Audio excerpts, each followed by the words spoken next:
नमस्कार दोस्तों। आज मैं टॉपिक लेकर के आया हूँ अडेनियम को कॉम्पैक्ट लुक कैसे देते हैं। अडेनियम का कॉम्पैक्ट लुक देना पॉसिबल है क्या? तो आज इसी पर हमारा टॉपिक रहेगा और यही बात मैं आपको बताऊंगा कि किस तरह से हम अडेनियम को कॉम्पैक्ट शेप में रख सकते हैं और किस हद तक ये पॉसिबल है। तो दोस्तों, स्वागत है आपका आपके अपने YouTube channel ideas with RPS के एक नए एपिसोड में। यदि आप चैनल पर नए हों तो प्लीज़ सब्सक्राइब कर लीजिएगा और हमें इंस्टा पे फॉलो कीजिएगा नई नई अपडेट्स के लिए। तो चलिए शुरू करते हैं और बताते हैं आपको कि ये किस हद तक पॉसिबल है और हम कुछ कर सकते हैं या नहीं।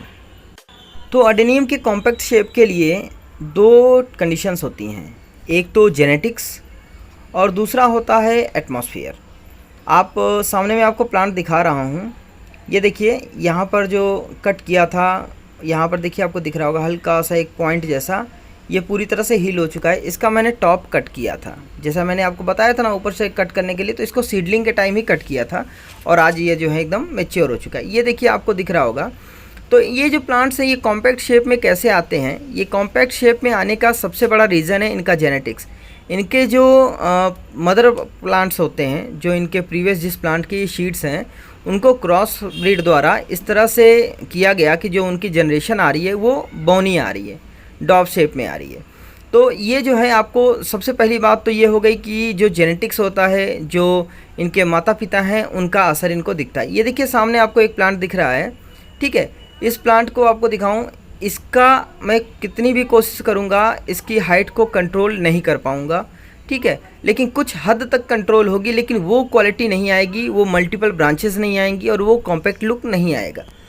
सेकेंडरी मेन चीज़ होती है कि एटमॉस्फेयर। एटमॉस्फेयर का मतलब होता है कि अगर हम इनको ग्रीन हाउस के अंदर रखते हैं और इनको इस हिसाब से हम लुक देते हैं। चलिए मैं आपको प्लांट दिखाता हूँ कि कैसे इसकी ग्रोथ को कंट्रोल किया जा सकता है। ये देखिए सामने आपको दिख रहा होगा, ये प्लांट मैं आपको दिखा रहा हूँ।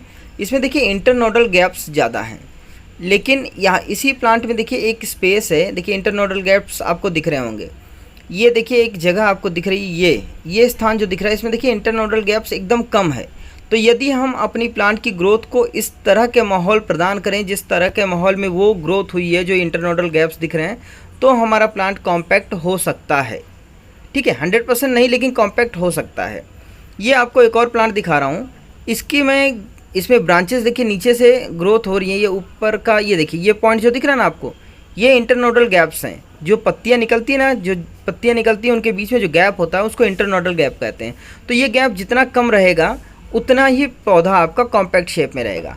तो अगर हम उस तरह का इसको एटमॉस्फेयर प्रदान कर सकें जिसमें जो ये ग्रोथ हुई है, जिस समय में ये ग्रोथ हुई है, जिस एटमॉस्फेयर में ग्रोथ हुई है, जो सीज़न रहा होगा, उस तरह का सीज़न अगर हम इस पौधे को प्रोवाइड करें स्टार्टिंग से, तो चांसेस रहते हैं कि आपका प्लांट भी कॉम्पैक्ट हो जाएगा।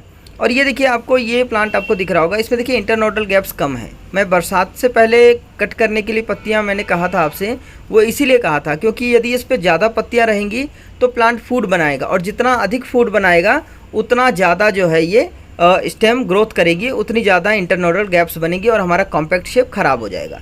तो ये होता है क्योंकि नाइट्रोजन के कारण, जितना ज़्यादा नाइट्रोजन पौधे को मिलेगा उतना ज़्यादा जो है हमारा पौधा ग्रोथ करेगा, उतने ज़्यादा इंटरनोडल गैप्स बढ़ेंगे।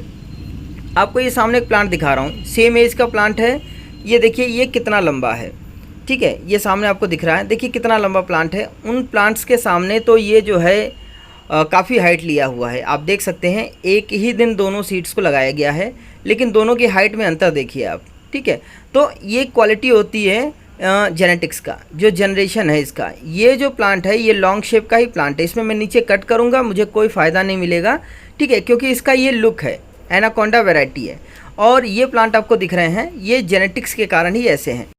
तो कुछ चीज़ें हैं जो हम अपने प्लांट के साथ कर सकते हैं अपने प्लांट को कॉम्पैक्ट रखने के लिए। सबसे पहली चीज़ होती है कि इनको लो नाइट्रोजन वाली फर्टिलाइज़र देनी है, या तो जिस फर्टिलाइज़र में नाइट्रोजन ना हो, जिसमें जो है पोटेशियम और फास्फोरस की मात्रा ज़्यादा हो, वो आप अपने प्लांट को दीजिए। और थोड़ी सी वर्मी कंपोस्ट की मात्रा दीजिए। वर्मी कंपोस्ट कभी भी ज़्यादा मात्रा में ना मिलाएं, इससे क्या नाइट्रोजन ज़्यादा मिलती है और पौधे ग्रोथ करते हैं तेज़ी से पत्तियों के मामले में, और आपकी शाखाएँ भी लंबी हो जाती हैं और कॉम्पैक्ट लुक ख़राब हो जाता है। और दूसरी चीज़ है सनलाइट अपने एडेनियम प्लांट्स को प्रॉपर दीजिए, इससे भी उनकी ग्रोथ में काफ़ी असर मिलता है। और मैं अपने कुछ पौधों के साथ एक्सपेरिमेंट कर रहा हूँ उनको कॉम्पैक्ट रखने के लिए। यदि सक्सेस होता है तो मैं आपके साथ वो भी शेयर करूँगा। तो आज के लिए बस इतना ही था। फिर मिलते हैं किसी नए वीडियो में किसी नए टॉपिक के साथ। तब तक के लिए बाय बाय, टेक केयर।